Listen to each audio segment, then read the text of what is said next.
iruru ada anyị nwanje nye nwoke bụ ya nwa ọ bụ na ọ bụrụ maka Chineke ọkarị nọrọ ebe ahụ nwoke taa nwa afụfụ na-ata ezigbo ebe a pụ onye ke na-eso ada anyị nwaanyị the same thing ya nwa mekwara nwoke na-anụ nwaanyị ihe eduru ya jenye onye a nke achọkwa ka ememe nwa na-adafa nwaanyị amụrụ ụmụ 9 na be nwoke nke papi ya dutelu dunye n'ọnya ga-anụ nya no by the grace of God ka ọ ka ji wee dụ ndụ.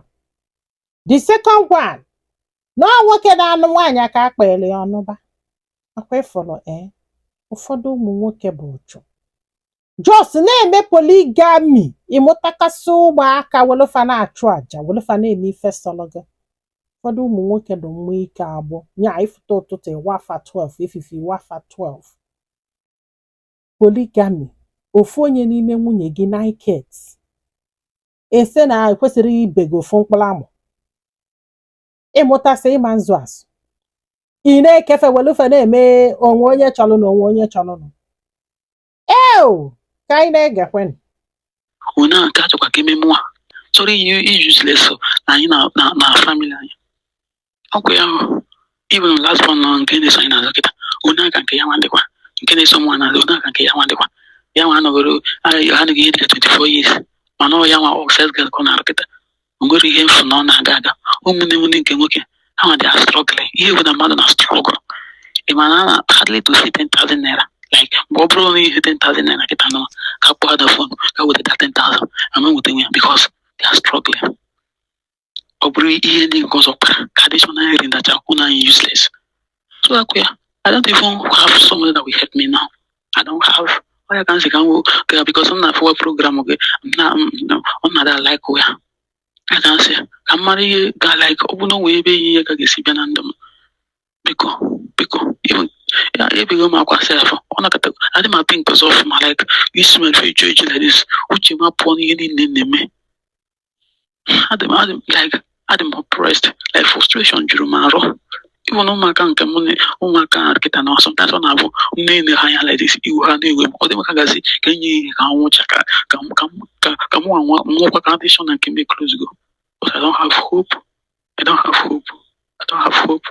ọ bụ na onwe otu ga-esi nyere m aka achọrọ m ịpụta n'ọnọdụ a nkịta chọrọ m ọnọdụ this is not what God meant for me na ndị mmadụ chọrọ use my life useless ha chọrọ ime my life useless biko ịmakwa na nke na-afọ na our community kita no na n'ụlọ anyị out of 7 anyị dị anyị bịa sị na ọnọdụ anyị nọ na family anyị na ya laikọrọ ya particularly ụlọ nke anyị nwa na ya laikọrọ ya na anyị ga-eme ekpere ka anyị mara the cause of our problem ka anyị ma ihe nna nna anyị nwere because mgbe ahụ a na-ekwukwu na nna nna anyị ha na ha fechara arụsị dị iche iche ma o nwecha ndị nke egburu uhu tinye n'ime ilu ha mgbe ha nwụrụ ka mara ma onwe foundation ọ bụla eleghiri dịka ndị amụrụ n'ezinụlọ ha anyị si pụta na ike mee ekpere ka anyị mee because o nwechi arụsị na anyị fefe kpara mgbe ahụ dị na our community ma ndị nke obodo nna anyị na-eduga even my sister onye nke na-eso dị ada anyị nwaanyị ya maka abacha ma arụsị sef ọ na-arụ nrọ like this ọ na-arụ nrọ ebe arụsị na-agba ihe ụgwọ so anyị bịa mee ekpere anyị bịa kee ekpere for 7 days so anyị ga-ebe ekpere ka anyị mara the cause of our problem even self na o nwere onye nke abalị alụ nsị ka edunyere ya alụ nsị ka ọ nụba ọkwa poligami na-ewu alụ nsị na 2025 ọ na-arụ nrọ like this ọ na-arụ nrọ ebe arụsị na-agba ihe ụgwọ so anyị bịa mee ekpere anyị bịa kee ekpere for 7 days so anyị ga-ebe ekpere ka anyị mara the cause of our problem even self ndị ahụ abacha onwe ndị nke abacha mmiri onwe ndị nke abachara ọtụtụ afọ dị iche iche arụsị dị iche iche na obodo anyị ahụ so anyị bịa kee ekpere si na anyị ga-eje ebe ahụ nna anyị arụsị ahụ na anyị refugoro n'obodo ahụ ka nje gwa ha n'ụka like ije ebe aka ije kewapụta onwe anyị n'ụkọrọ afọ anyị na anyị nwa arafugwa ya na anyị abụgoro a Christian na onwere ozi na ya chọrọzi ọzọ ka anyị kewapụ nwaanyị na arụsị ahụ akwara ya ahụ anyị bịa jewe ebe ahụ ka anyị jechara ebe ahụ 1 to 2 days ndị obodo bịa ahụ si na anyị ji emerụsi arụsị dị n'obodo even ndị sekuriti nọ mgbe ahụ anyị na-ekwukwu ya ama ọkwara ya anyị na-ekwu even my mother na-egosi na lee nwa ọ bavuru onye do na mana from that day na ọba ọzọ ya nọkwara faka na ndụ ya na anyị nwejiwa ebe ụka nọkwara faka na ndụ ya ichekwabazi na anyị na anyị abụgo nke Jizọs na anyị na-eje Jizọs ka kịta nọwa ekwu ya ndị obodo buru bata na-arịchite obodo dị n'obodo ka anyị ji emebi ya asị na na ọbụrụkwa ya sị na jidere ụmụnne m kụcha ihe ticha ihe nke bụ na onye onwere like ikwute okwu just like this onwere onye kwụsịrị ike yes na mbụ Kristian akwa ya ejide ụmụnne m ma nne m ọ na-apịa ihe ma ụmụnne m na-apịa mụ bụ ihe mere apịabịa m ihe bụ na nkwubere nwa n'aka so unu agọdịkwa emechazi asị na anyị ga-eyi iwu bụ na ya nyere iwu achịkwa anyị n'obodo akwa nke ahụ bụ nke na-afịa ọzọ kịta nọ even my mother achọghị isi maka ọnọdụ a Moses self ifu my mother kịta ịma nkwute dị na ọ na-eri nri so ihe a na-emezi intimidation anyị amara na ụmụnna nke our half brothers ndị step brother anyị bụ ndị na-akọs all these things na-asị ka ndị obodo jide anyị na-asị ka ndị obodo jide anyị na anyị na-emezi na anyị na-eji ụka na-emebisi ha nwa na-eme like ha chọrọ dị our freedom na-achọ ka anyị nọrọ na that perpetual bondage akwana ya so kita no we don't have any hope again. We don't have any hope. Even my mother kita young on a village. If you call there, I'm gonna be also game nemo because you don't ayaka. Ọ na-anụla ife okwulu nke ikpeazụ no ụmụnnefe maybe ụmụaka ndị the first wife and the second wife bụ ife na-akpa alụ niile a wee na-achọ ka achụpụfa n'obodo ọ maka ndị na-eme polygamy. Ọ sị m meji na voice ya nsị ya mba because na amarọ m ma ndị mmadụ ọ ga-aghọtakwa fa ga-ebelieve kwe.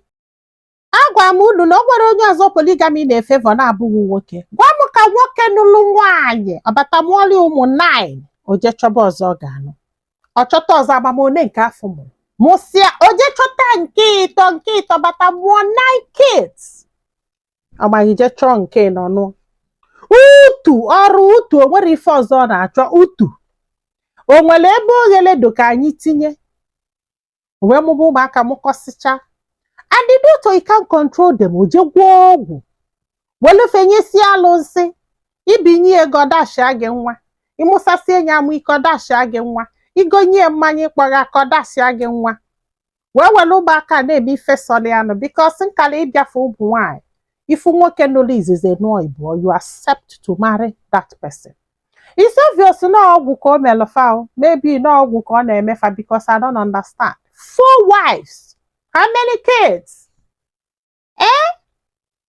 Nka ga-ajụ this girl onye kafa dị in total ka m wee malụ chukwu melụ na ebele eziokwu m. So onye polygamy na-efevọ bụ nwoke ife ọbụla oghele dị n'ime o nwere ike ọ na-alapụ ụmụ ya. Who cares? Ndị ala everywhere. Nne m bụrụ gị kịta I will not be thinking about husband. No more husband. Maka na ọkụrụ gị ekwugo that na ịma nnu di na ịnụ ọdị na ịma mmụta nwa so na ị na-amụta nwa is because na ịnụbe di. Yes. Na m bụrụ gị focus on these 2 kids. Look for something doing to raise them. Ife ọ na-ayọkwanụ n'ube ego ụmụnne m na ya mụrụ soyi na ọ bụrụ na afọ onye ga-enyere ya aka gote machine ha ya shop ka akwapa akwa wee nyebe ụmụ ya nni. Eyatago. Forget about husband for now, focus on your kids. Kịta ndị obodo na-achụkwado fa ka egbuo na ama onye na-akpa alụ niile nwa first wife na nwa second wife na-akpa alụ niile egbupụ ha because na ofu ndị ga-egburiri ndị ofu ndị akwife na poli ofu ndị will practically kpochepụ ndị ọzọ to own everything. That is polygamy for you. Nwoke alụlụ a na-akede ebe ọ nọ kịta ọ nọzikwanụ n'inyi na ụkọtazịa ka ọ na-emezi okwu na ụka kịta anụnwa ọ gadalụ tugeda bụ ndị nọ ndụ ga-efe esie mami ya mụlụ 9 ime onye fọlụ nọ 7 faka na anwụkwa na aka na-egbufe na-akụfe ụtarị na-achọ ife a ga-emefa n'oge unu na-eme polygamy. Tụmụdị a dị gbakwa ọkụ fia tụmụdị polygamy ma anụkwana dị let me remain single. Yes. Ọ bụrụ mmadụ niile ka edelu na ọ ga-anụ di is not must. Di abụrụ no must tụmụdị a ụmụ nwaanyị ga-afụ nwoke nugolu nwaanyị ịtọ, you go there looking for what? I don't understand. What are you looking for? N'anya afụfụ unu kegolu this girl na ọ na-akwụgharị. Gwa m mgbe afụfụ ga-ebu. Ụmụnne niile kedu mgbe afụfụ ga-ebu? Just tell me. I don't know. May God have mercy on all these ụmụ nwoke na-akọ polygamy. Ị bụkwa anụ nwaanyị na-akọ polygamy. Chukwu meele gị ebele. Mfata di m emele gị ebele na ọ gị ga-ata afụfụ dị na polygamy. Na nwoke na-anụ gị lagide gị lajuru, ọ nwụọla onwe ya. Unu na-atọ ma unu na-abọ ma unu na-ejidetezi isi unu kụkọ onye ọnụ na anụ. Onye jidete ibi ogbuo. To own everything. Especially ndị nwaanyị nke isi, because it's their okefe ka unu na-achọ ka unu share with them. So I don't blame them. Na-eme polygamy. Alụmer. Na ife eji mmadụ eme in the name of polygamy. Biko ụmụ Igbo, ọ bụ na onwe onye chọọ inyelu this lady aka, mee ka mmalụ. Ọ bụgodu ulu, no matter how small, ife o nididebe bụ enyemaka ka o nwee ike gbapụbe this man, because ọ na-eji inu ya o. Ọ bụgodu na ọ ga-anị ọda polygamy ka o bidokwele again. Who knows ife papi ya jife wee mee na-alụ nsị. So ọ bụrụ na o nwee ife ọ ga-emebe wee zụba ụmụ ya, like I told you guys, or ife ngwale ya, look for something doing, focus on your kids, raise them, forget about marriage for now. Na-ekwugo na ịma nnụ. We ga-ebidogodu look for the root of your problem, not marriage. Because ebe ọ bụ na ị na-aba kịta anụ, ibukwe dati na-aba, ka o si dugu ka ilu ebe afọ ị ga-enwe peace. Ị ma nwe peace until you fix it. Innocent children unu lapụta na unu na-eme polygamy. I don't blame you guys. I don't blame you guys. Ọkwa tradition is unu nọba nwaanyị na-abụ nwaanyị na-atọ, ma nke ị ga-azụ ma nke ịma azụ, ma nke ị ga-enye alụsị, ma nke iji ekpo ntụ, ma nke iji agba aja, ma nke iji eme oru. Asị na ọkọchọ nkwuo kịta na a na-emegide ụmụ nwaanyị. Ọdọka ga-asị na ma na-ekwuke. But every day, anyị na-afụ evidence to prove it. Still, mmadụ a na-asị m ekwu n'okwu, I will speak. Ike gwụrụ. Ọ bụrụ na ị ga-enyere aka, let me know. Ndị be anyị, daalụnụ ka ọ dị n'ụbọchị ọzọ.